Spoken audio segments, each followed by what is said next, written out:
dire que les confessions religieuses n'arrivent pas à dégager un consensus. Mensonge. C'est le langage piégé des adeptes de la terre brûlée. Ah bon? Oui. Tout va très bien à l'hémicycle parce que les confessions religieuses, contrairement à ces allégations de n'ont pas trouvé le consensus, non. Les confessions religieuses ont trouvé le consensus, ils n'ont pas dégagé l'unanimité. Ils se sont contentés du consensus.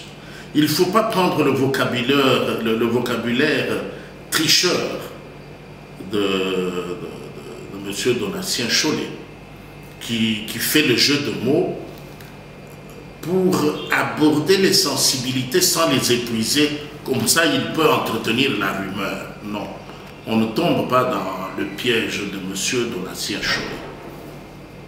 Au niveau de confession religieuse, le constat que nous faisons comme analystes experts de la matière politique, c'est que sur 8 confessions religieuses, il y a de la constance dans les deux camps. Les deux restent négativistes, n'approuvent pas le choix de la majorité.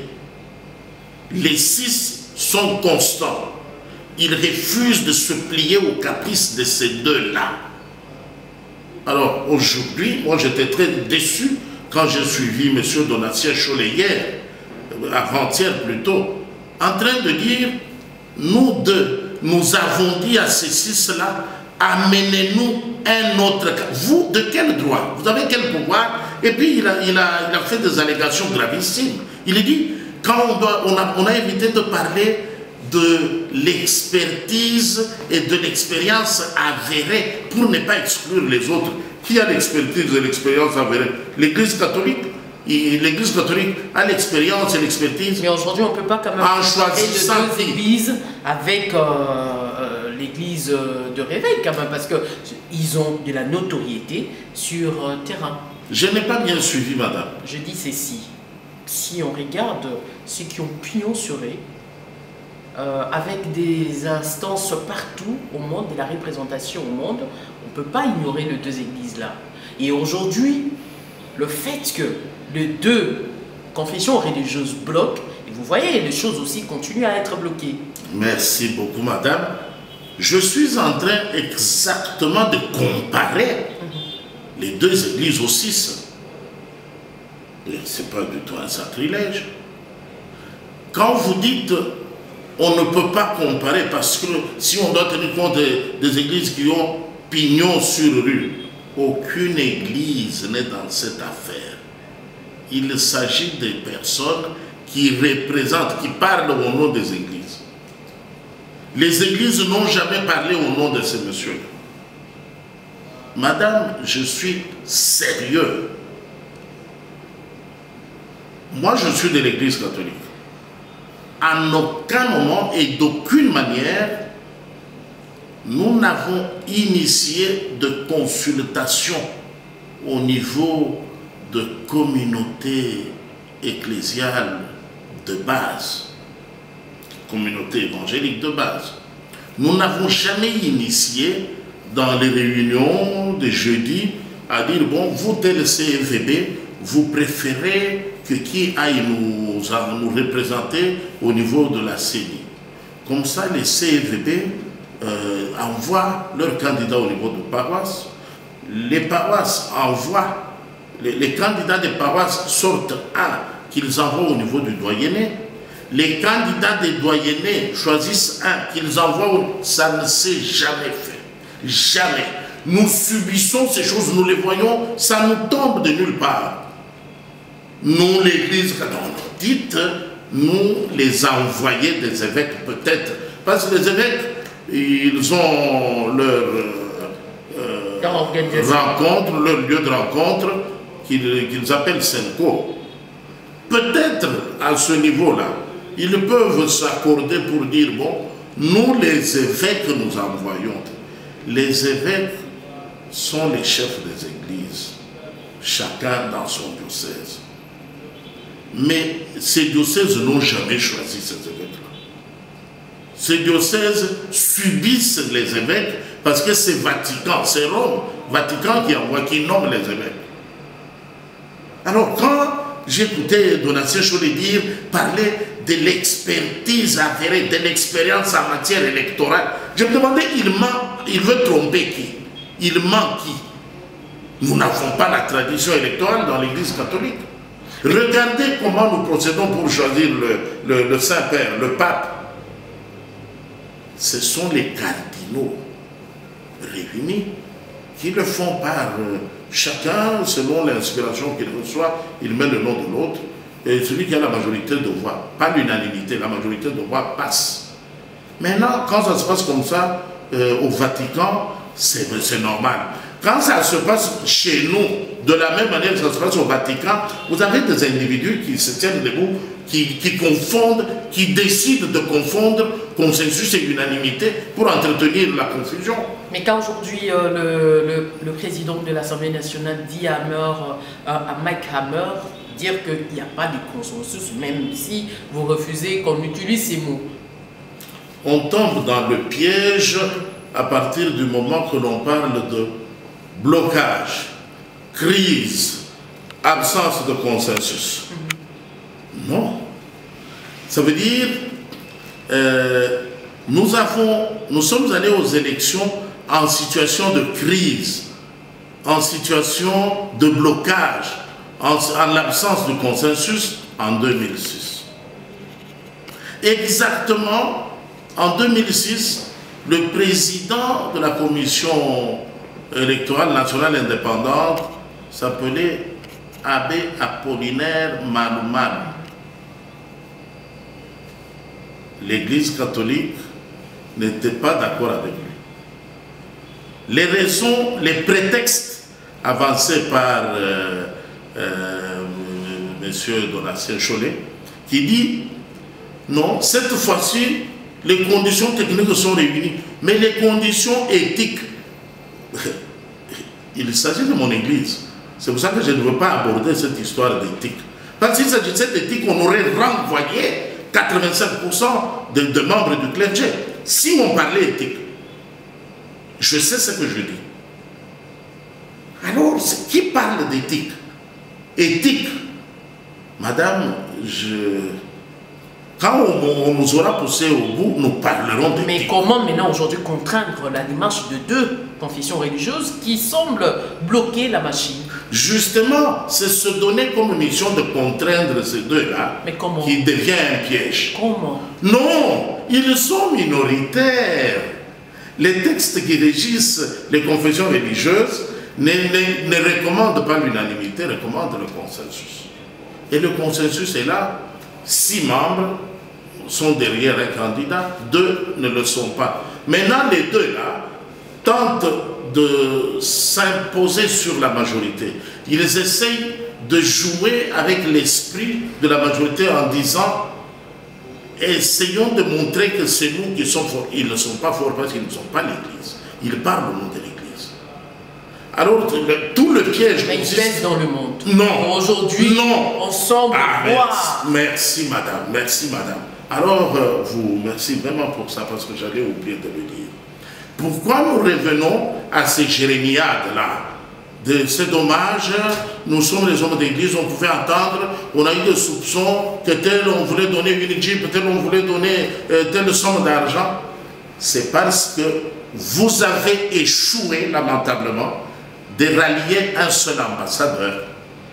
La tournée a accouché de la souris. C'est comme ça qu'on revient maintenant avec des jérémiades.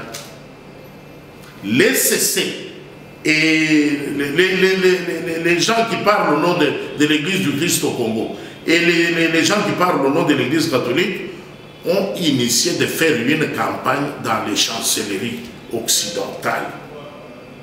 Ils ont échoué. Personne ne les a écoutés.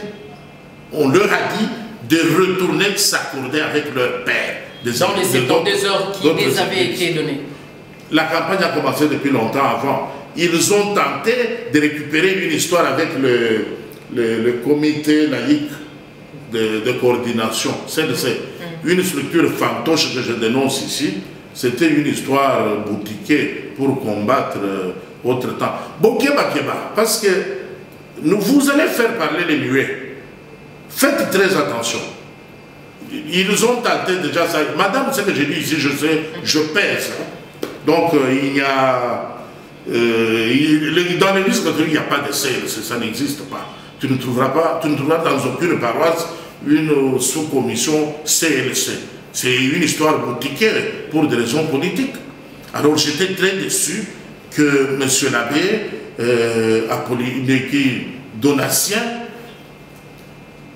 afficha comme si il était embarrassé de flirter avec la politique. Mais c'est tout ce qu'il fait tous les jours.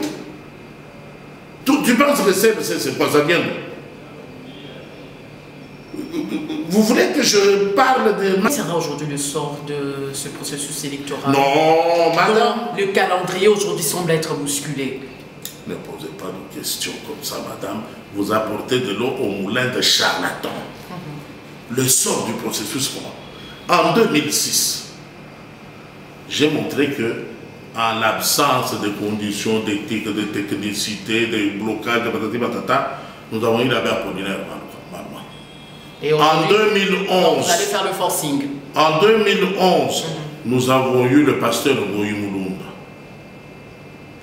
En 2016, nous avons eu Corneille Namba. On va continuer dans le même schéma. De forcing en forcing. Il n'y a pas eu de forcing. Et il a posé une question qui était restée sans réponse. Il dit, mais vous avez vu le résultat? Le résultat, c'est l'alternance. Je ne sais pas quel résultat lui voulait qu'on voie.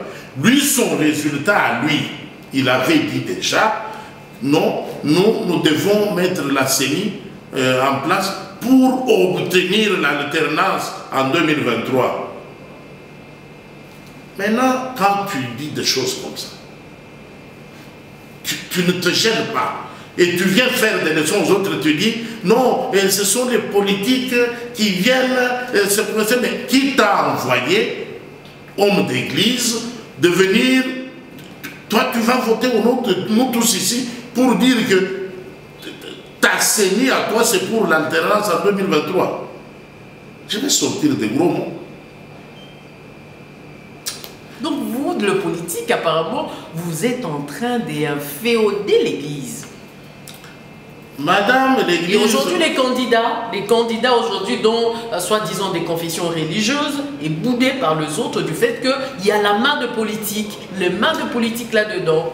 Et aujourd'hui, les deux confessions religieuses ont demandé à ce qu'on puisse mettre de côté Kadima et choisir un autre candidat. Et pourquoi ne pas obtenir cette démarche qui est si loyale?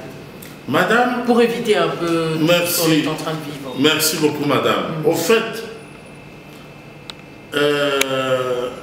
le candidat qui est venu de l'église catholique, monsieur l'abbé Apollinaire Malou, était venu de son propre initiative, tout comme l'abbé Donatien Chollet qui parle au nom de l'église catholique.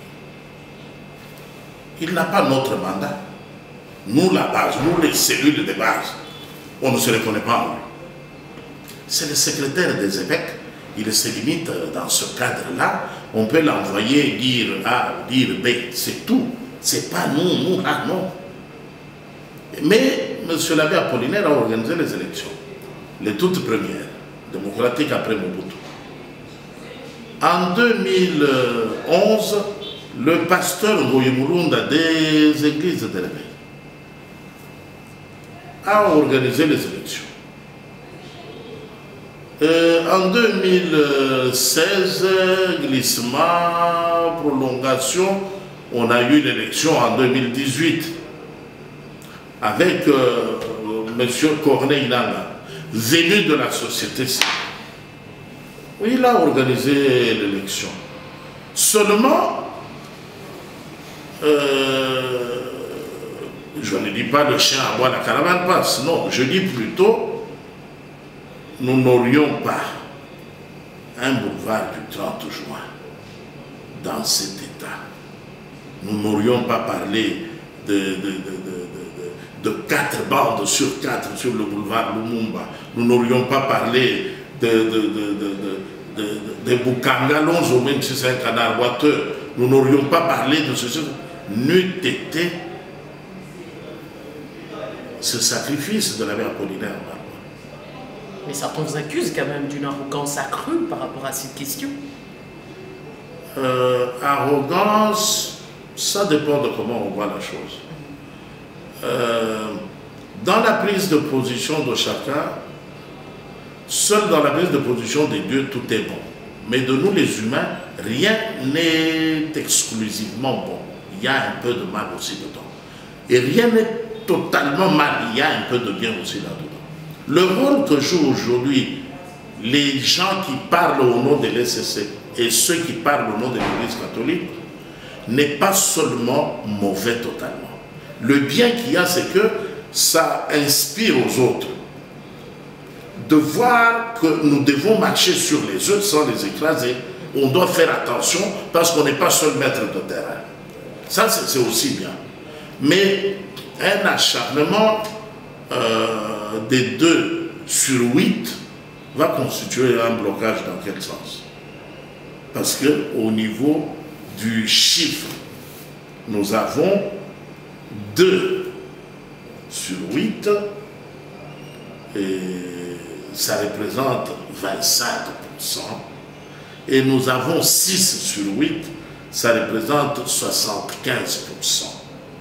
À l'université, celui qui a 75%, on dit qu'il a distingué. Celui qui a 25% à l'université, il est refusé. Mais aujourd'hui que l'Assemblée nationale semble être bloquée par l'entérinement de la candidature portée par le 6. Et aujourd'hui, vous pensez que l'Assemblée nationale va arriver jusqu'au bout de sa mission? Merci madame. Être bloqué veut dire être dans une situation où vous ne pouvez plus avancer. C'est cela, être bloqué. Or, ce n'est pas le cas. Alors, n'utilisons pas les mots pour le plaisir, n'empruntons pas le vocabulaire des adeptes de terre brûlée. Et moi, avec vous d'ailleurs, blocage, ça ne date pas d'aujourd'hui. C'était depuis la démission de Ilunkamba. Maintenant, il y a blocage. Vous voyez, c'est bloqué. Il y aura crise. Sur votre plateau, je suis habitué aux gens qui crient comme ça, qui vous ont certainement contaminé malgré vous. Donc, vous ne vous rendez pas compte. Vous pensez, question claire, vous pensez que l'Assemblée nationale va entériner la candidature portée par le CI? L'Assemblée nationale va jouer tout simplement son rôle. Son rôle, c'est de recevoir le rapport qui vient des confessions religieuses, voir si une majorité s'est dégagée, oui ou non. S'il n'y a pas eu majorité, l'Assemblée va envisager d'autres mécanismes. Si une majorité s'est dégagée, l'Assemblée va prendre acte. L'Assemblée ne réinvente pas la roue. L'Assemblée va s'incliner devant le verdict qui vient de confessions religieuses. Alors, il ne faut pas penser que... parce que là aussi, nous devons vraiment marteler. Hein, aucune paroisse n'est impliquée dans ce théâtre. Aucune paroisse, ni protestante, ni catholique. Nous parlons vraiment avec nos frères de l'Église du Christ au Congo. Ils sont comme nous. Ils ne sont pas concernés par ce que disent les individus qui parlent en leur nom. Non, le porte-parole des églises, ça n'existe pas. Le porte-parole des pasteurs ou des évêques, ça existe, ils s'organisent entre eux là-bas, ils disent, indépendamment de nous l'église, nous la base, nous la véritable église. Alors, dans une certaine mesure, nous regardons ces choses-là comme un théâtre à la télévision. Parce que ça n'a aucun rapport avec l'église. Et parlons aujourd'hui de l'avenir que vous accordez à ces processus électoraux. Un avenir radieux. Un avenir à la mesure des espoirs suscités par l'alternance. Un avenir digne des innovations du président providentiel. Et qui sera en mesure de s'organiser en 2023 comme nous nous sommes posé autant de questions, madame, quand il fallait parler du mariage FCC cash. Aucun compatriote ne comprenait comment ça pouvait se passer. Quand on a parlé de déboulonner, quand Monseigneur Monseigneur parlait de médiocrité, ben, nous demandons que Dieu fasse grâce pour que l'ensemble des véritables assoiffés du patriotisme, ceux qui décident vraiment de se mettre au service de la République, comprennent, assistent aux mutations qui vont s'opérer, exactement comme ils ont assisté à la disparition de l'AFDEL, je m'excuse, comme ils ont... Parce que beaucoup de gens chez nous sont extrémistes. Les questions que vous posez, mais non, on est bloqué, comment allons-nous aller, madame? Je vous rappelle, aucune balle n'a été tirée, aucune goutte de sang n'a été versée. Nous avons assisté pacifiquement au bascule de la majorité. Rwandais, oui.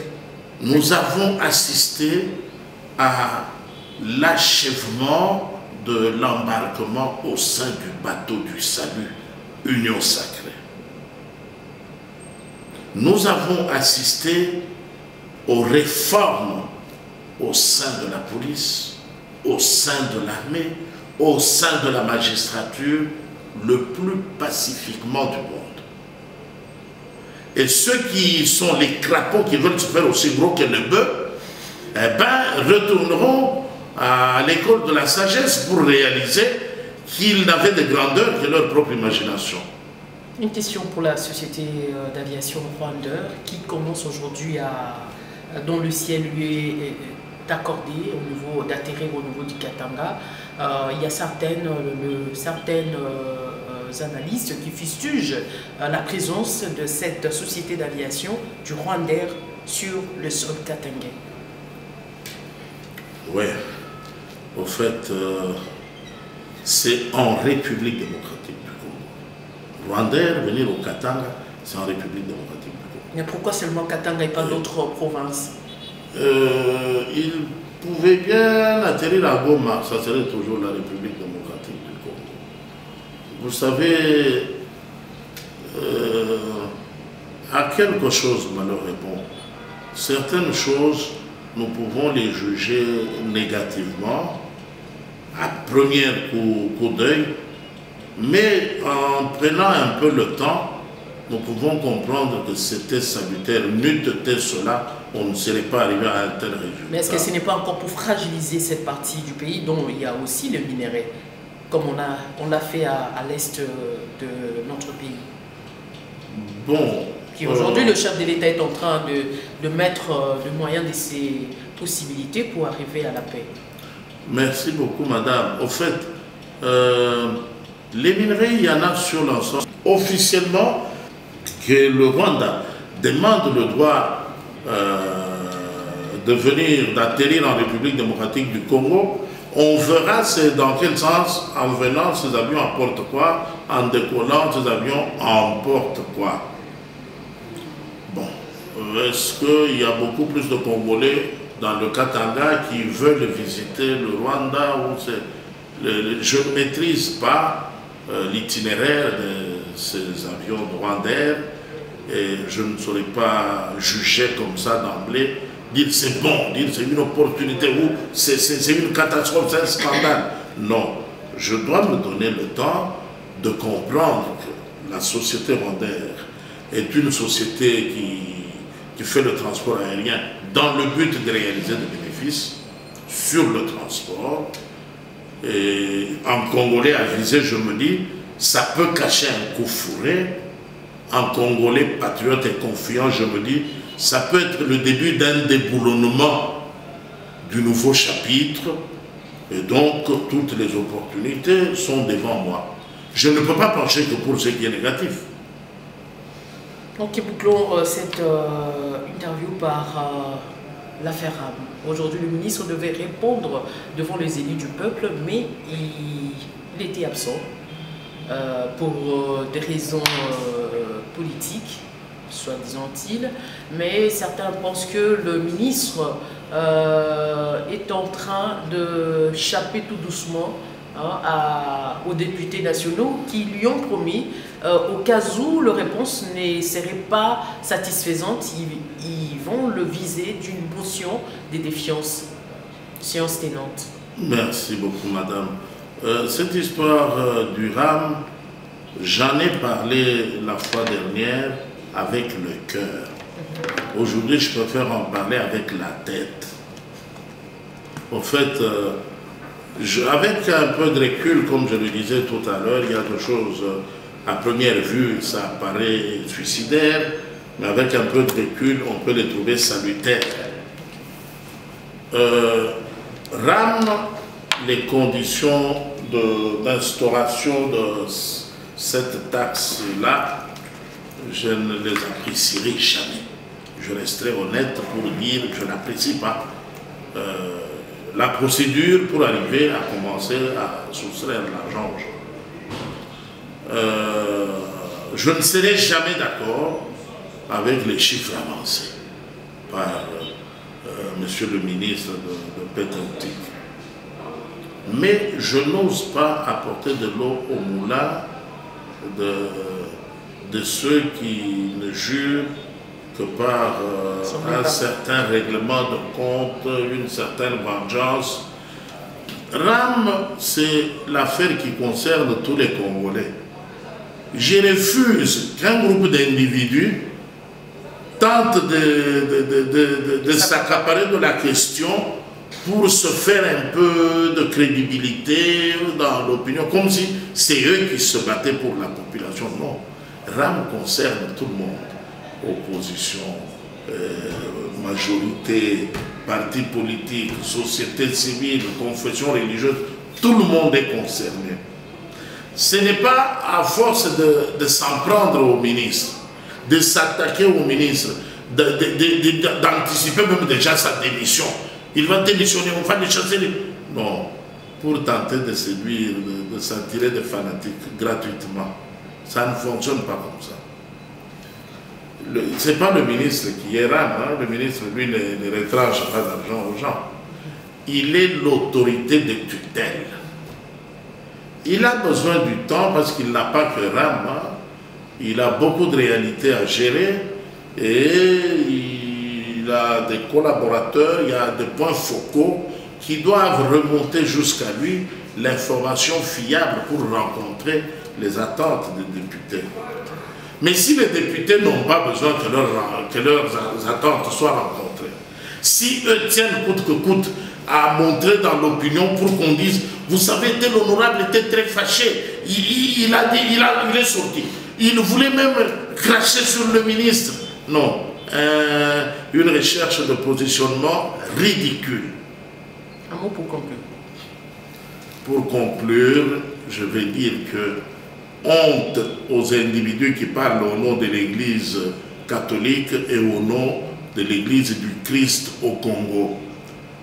Ces compatriotes qui parlent au nom de ces deux églises n'ont pas été mandatés par l'Église mère. Non, c'est un truc boutiqué au niveau du feuillage de l'arbre. Et le tronc et les racines en ignorent tout. Mais je préfère qu'on le dise en lingala, maman, parce que les Quinois ne vont pas, peut-être la prochaine émission, je pense qu'on reviendra sur cette question pour que je sois on ne peut plus clair. Alors je demande à tous les compatriotes, à tous les amis de la diaspora, de voir que la persistance démoniaque, diabolique des individus qui parlent au nom de l'Église du Christ au Congo et des individus qui parlent au nom de l'Église catholique n'ont rien à voir avec l'Église base. Ne quittez pas l'Église à cause de la persistance diabolique, à dire où on nous entend, il y a la paix où on ne nous entend pas, la terre brûle. Démons, honte à vous. Nous aurons les élections, il n'y aura pas de glissement avec ou sans vous. Voilà mon dernier mot.